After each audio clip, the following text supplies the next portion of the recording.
শুরুতে জানিয়ে দেব সরকারের সময় শেষ, হুঁশিয়ারি মির্জা ফখরুলের। জানিয়ে দেব অপরাধী হলে শাস্তি পেতেই হবে, সাবেক সেনাপ্রধান ও আইজিপির বিষয়ে বললেন ওবায়দুল কাদের। এছাড়া রয়েছে দেশ বাঁচাতে হলে খালেদা জিয়াকে মুক্ত করতে হবে ঘোষণা শামসুজ্জামান দুদুর। সর্বশেষ জানিয়ে দিব আবহাওয়া ভালো হলে ক্ষতিগ্রস্ত এলাকায় পরিদর্শনে যাবে প্রধানমন্ত্রী। সরকারের সময় শেষ, হুঁশিয়ারি মির্জা ফখরুলের। ক্ষমতাসীন সরকারের সময় শেষ হয়ে গেছে বলে মন্তব্য করেছেন বিএনপির মহাসচিব মির্জা ফখরুল ইসলাম আলমগীর। তিনি বলেছেন, এই সরকারের চতুর্দিকে শুধু দুর্নীতি আর দুর্নীতি। এ সময় তিনি সাবেক সেনাপ্রধান অবসর মেজর জেনারেল আজিজ এবং পুলিশের আইজি বেনজির আহমেদের দুর্নীতির প্রসঙ্গ টেনে বলেন, ওনার তো পদত্যাগ করা উচিত। আমি বলবো, আপনারা অনেক ঘোরাঘুরি করেছেন, আপনাদের এখন যাওয়ার সময় হয়েছে। আর ঘোরাঘুরি করে লাভ নেই। মানুষ যেন মনে রাখে, নিজেদের দাফন কাফন যেন সুন্দর হয়, সেই চিন্তা ভাবনা করে সিদ্ধান্ত নিন। রাজধানীতে মঙ্গলবার দুপুরে এক আলোচনা সভায় প্রধান অতিথির বক্তব্যে তিনি এসব কথা বলেন। মুক্তিযুদ্ধে জিয়াউর রহমান বীরুত্তমের ভূমিকা এবং তলাবিহীন ঝুড়ি থেকে সমৃদ্ধ বাংলাদেশ প্রতিষ্ঠার এক অনন্য অবদান শীর্ষক এই আলোচনা সভার আয়োজন করে বাংলাদেশ জাতীয়তাবাদী মুক্তিযোদ্ধা দল। মুক্তিযোদ্ধা দলের ভারপ্রাপ্ত সভাপতি প্রকৌশলী নজরুল ইসলামের সভাপতিত্বে এবং সাধারণ সম্পাদক সাদেক আহমেদ খানের সঞ্চালনায় সভায় বক্তব্য রাখেন বিএনপির ভাইস চেয়ারম্যান শামসুজ্জামান দুদু, চেয়ারপারসনের উপদেষ্টা মোহাম্মদ আব্দুস সালাম, অ্যাডভোকেট ফজলুর রহমান, বিএনপি যুগ্ম মহাসচিব মুজিবুর রহমান সারোয়ার, অ্যাডভোকেট সৈয়দ মোয়াজ্জেম হোসেন আলাল প্রমুখ। বিএনপির প্রতিষ্ঠাতা জিয়াউর রহমান বীর উত্তমের ৪৩তম শাহাদাত বার্ষিকী উপলক্ষে এই আলোচনা সভা করা হয়। মির্জা ফখরুল বলেন, জিয়াউর রহমানের স্বাধীনতার ঘোষণা শুনে আমরা ঘরে থাকতে পারিনি, সবাই রাস্তায় নেমে এসে যুদ্ধে ঝাঁপিয়ে পড়েছিলাম। তিনি ১৯৭৫-এর ৭ই নভেম্বর আবারও দেশের দায়িত্ব নিয়েছিলেন, বিভক্ত জাতিকে ঐক্যবদ্ধ করেছিলেন।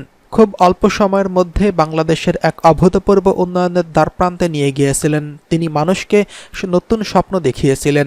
মৃত্যুপ্রায় জাতিকে তিনি স্বপ্ন দেখিয়ে উদ্বুদ্ধ করেছিলেন। তিনি সততার পরাকাষ্ঠা দেখিয়েছেন।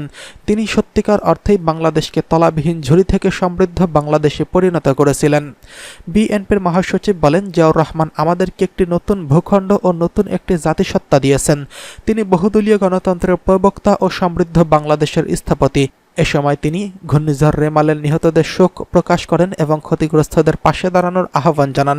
একই সঙ্গে ফিলিস্তিনের রাফা সীমান্তে ইসরায়েলের বর্বর হামলায় নিহতদের জন্য শোক প্রকাশ করেন মির্জা ফখরুল। অপরাধী হলে তাকে শাস্তি পেতেই হবে, সাবেক সেনাপ্রধান ও আইজিপির উদ্দেশ্যে বললেন মির্জা ফখরুল। সাবেক সেনাপ্রধান ও আজিজ আহমেদ বেনজির আহমেদের প্রসঙ্গ তুলে আওয়ামী লীগের সাধারণ সম্পাদক, সড়ক পরিবহন সেতুমন্ত্রী ওবায়দুল কাদের বলেছেন, কোনো অপরাধী শাস্তি ছাড়া ছাড় পাবে না। রাজধানীর ধানমন্ডিতে আওয়ামী লীগের সভাপতির রাজনৈতিক কার্যালয়ে গণমাধ্যম কর্মীদের সঙ্গে আলাপকালে এই কথা বলেন তিনি।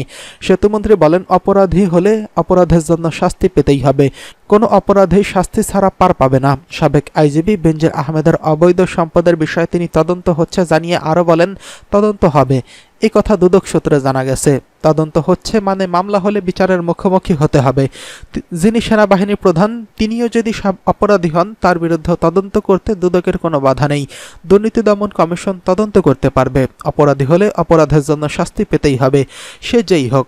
মির্জা ফখরুল ও বিএনপির নেতাদের উদ্দেশ্যে ওবায়দুল কাদের বলেন, কথায় কথায় আইজিপির দুর্নীতির কথা বলে।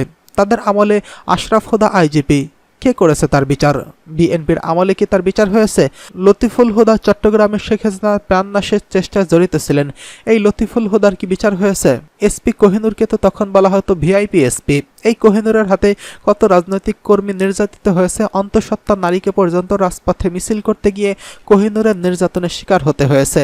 এই কোহিনুরের দুর্নীতির বিষয়ে ঢাকা শহরের লোকের মুখে মুখে কে বিচার করেছে এর?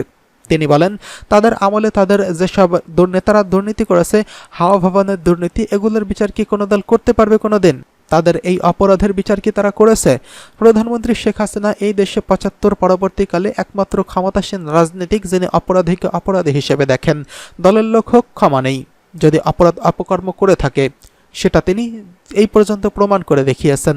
সেতুমন্ত্রী আরও বলেন, বেনজিরের বাড়িতে টুঙ্গিপাড়া, সেই সূত্রে অনেকে ভাবতে পারে যে ক্ষমা পাবে। অপরাধীর ক্ষমা নেই, এটা শেখ হাসিনা প্রমাণ করেছেন। বুয়েটে আবরার হত্যাকাণ্ডের সঙ্গে যারা জড়িত ছিল তারা তো ছাত্রলীগেরই কর্মী, রেহাই পেয়েছে, কাউকেই ছাড় দেওয়া হয়নি। বিশ্বজিতের কথা সবার মনে আছে। বিএনপি নিজেদের অপরাধ ঢাকতে অপপ্রচার করছে বলে মন্তব্য করে তিনি বলেন, সেতুমন্ত্রী আরও বলেন, অপরাধীর বিচার হবে। বিএনপির ভারপ্রাপ্ত চেয়ারম্যান তারেক রহমানকে দেশে ফিরিয়ে এনে শাস্তি কার্যকর করা হবে। দেশ বাঁচাতে হলে খালেদা জিয়াকে মুক্ত করতে হবে বলছে শামসুজ্জামান দুদু। বিএনপির ভাইস চেয়ারম্যান শামসুজ্জামান দুদু বলেছেন, দেশকে বাঁচাতে হলে বেগম খালেদা জিয়াকে মুক্ত করতে হবে। আমরা যদি তাকে কারাগার থেকে মুক্ত করতে না পারি তাহলে আমরা দেশকে মুক্ত করতে পারবো না। তিনি নেতাকর্মীদের ঐক্যবদ্ধ হওয়ার আহ্বান জানিয়ে বলেন, আসুন আমরা ঐক্যবদ্ধ হই এই জুলুমের বিরুদ্ধে। এতে তখ্ত তাউস খান খান করা ছাড়া আর কোনো দ্বিতীয় পদ আছে বলে আমি মনে করি না। এজন্য চলমান আন্দোলনকে আরও বেগবান করতে হবে। আজ দুপুরে সেগুনবাগিচার ঢাকা রিপোর্টার্স ইউনিটিতে জাতীয়তাবাদী মুক্তিযোদ্ধা দলের উদ্যোগে মুক্তিযুদ্ধ জিয়াউর রহমান বীরুত্তমের ভূমিকা ও তলাবাহীন ঝুরু থেকে সমৃদ্ধ বাংলাদেশ প্রতিষ্ঠায় তার অবদান শীর্ষক আলোচনা সভায় শামসুজ্জামান দুদু এসব কথা বলেন। ক্ষমতাসীন দলের সংসদ সদস্যদের প্রসঙ্গ টেনে শামসুজ্জামান দুদু বলেন, এরা কোনো এমপি নয়, এরা কেউ ভোটে এমপি হয়নি, এদের অধিকাংশই চোরাকারবারি, লুণ্ঠনকারী, স্বর্ণ চোরাকারবারি। এদের এমপি বললে ভোটের নির্বাচিত এমপিদের ছোট করা হবে, সংবিধানকে ছোট করা হবে। বিএনপির এই ভাইস চেয়ারম্যান আরও বলেন, আওয়ামী লীগ যখনই ক্ষমতায় গেছে তখনই এই দেশের গণতন্ত্রকে তছনছ করে দিয়েছে। তারা যখনই ক্ষমতায় গেছে লুটপাট করছে, তারা যখনই ক্ষমতায় এসেছে তখনই মানুষকে আতঙ্কিত করেছে, তারা যখনই ক্ষমতায় এসেছে এ দেশের স্বাধীনতা সার্বভৌমত্বকে বিপন্ন করেছে। বিএনপির প্রতিষ্ঠাতা প্রয়াত রাষ্ট্রপতি জিয়াউর রহমানের স্মৃতিচারণ করে শামসুজ্জামান দুদু বলেন, কেউ ভালো হতে চাইলে জিয়াউর রহমানকে অনুসরণ করতে হবে। জিয়াকে বাদ দিয়ে এদেশে প্রকৃত ইতিহাস লেখা যাবে না। শিক্ষার ক্ষেত্রে, শিল্পের ক্ষেত্রে, সকল ক্ষেত্রেই এখন তাকে অনেক নিচু করার চেষ্টা করা হয়, যা ভাবা যায় না। সেই জন্য জিয়াকে নিয়ে যারা সমালোচনা করে তাদের আমাদের করুণা করা ছাড়া আর কিছুই নেই। বাংলাদেশের মানুষের বুকে ধারণ করেছিল শহীদ প্রেসিডেন্ট জিয়াউর রহমানকে। বাংলাদেশের মানুষ তাদেরকে আপনজন হিসেবে গ্রহণ করেছিলেন জিয়াউর রহমানকে। আবহাওয়া ভালো হলে ক্ষতিগ্রস্ত এলাকায় পরিদর্শনে যাবে প্রধানমন্ত্রী। আবহাওয়া ভালো হলে প্রধানমন্ত্রী শেখ হাসিনা ঘূর্ণিঝড় রেমালে ক্ষতিগ্রস্ত এলাকা পরিদর্শনে যাবেন বলে জানিয়েছেন আওয়ামী লীগের সাধারণ সম্পাদক ওবায়দুল কাদের। রাজধানীর ধানমন্ডির আওয়ামী লীগ সভাপতির রাজনৈতিক কার্যালয়ে আজ দুপুরে এক সংবাদ সম্মেলনে কথা বলেন তিনি। আওয়ামী লীগের সাধারণ সম্পাদক বলেন, ঘূর্ণিঝড়ের প্রভাবে উপকূলবর্তী এলাকায় জলোচ্ছ্বাস হয়ে অনেক বেশি হয়েছে, বেড়িবাঁধ ভেঙে গেছে, বাড়িঘর বিপর্যস্ত বিধ্বস্ত হয়ে গেছে, বৈদ্যুতিক লাইন, রাস্তাঘাট ক্ষতিগ্রস্ত হয়েছে। বিএনপির নেতাকর্মীরা দুর্যোগে সহযোগিতার নামে ফটো সেশন করে বলে মন্তব্য করেছেন ওবায়দুল কাদের। উপকূলবর্তী এলাকায় দলীয় জনপ্রতিনিধি ও আওয়ামী লীগের নেতাকর্মীদের ক্ষতিগ্রস্ত মানুষের পাশে থাকার নির্দেশনা দেওয়া হয়েছে জানিয়ে সেতুমন্ত্রী বলেন, অনেক এলাকায় এখনও পানির নিচে। ক্ষতিগ্রস্ত এলাকায় জলীয় পানীয় জলের ব্যবস্থা করা হয়েছে, নগদ অর্থ দিতে বলা হয়েছে, জেলা প্রশাসকদের নির্দেশ দেওয়া হয়েছে। সংবাদ সম্মেলনে আরও উপস্থিত ছিলেন আওয়ামী লীগের যুগ্ম সাধারণ সম্পাদক আফামা বাহাউদ্দিন নাসিম, সাংগঠনিক সম্পাদক বিএম মোজাম্মেল হক, এসএম কামাল হোসেন, মির্জা আজম, সুজিত রায় নন্দী, দপ্তর সম্পাদক ব্যারিস্টার বিপ্লব বড়ুয়া, প্রচার ও প্রকাশনা বিষয়ক সম্পাদক আব্দুস সাবাহান গোলাপ, ত্রাণ ও সমাজকল্যাণ বিষয়ক সম্পাদক আমিনুল ইসলাম, উপদপ্তর সম্পাদক সাইম খান প্রমুখ।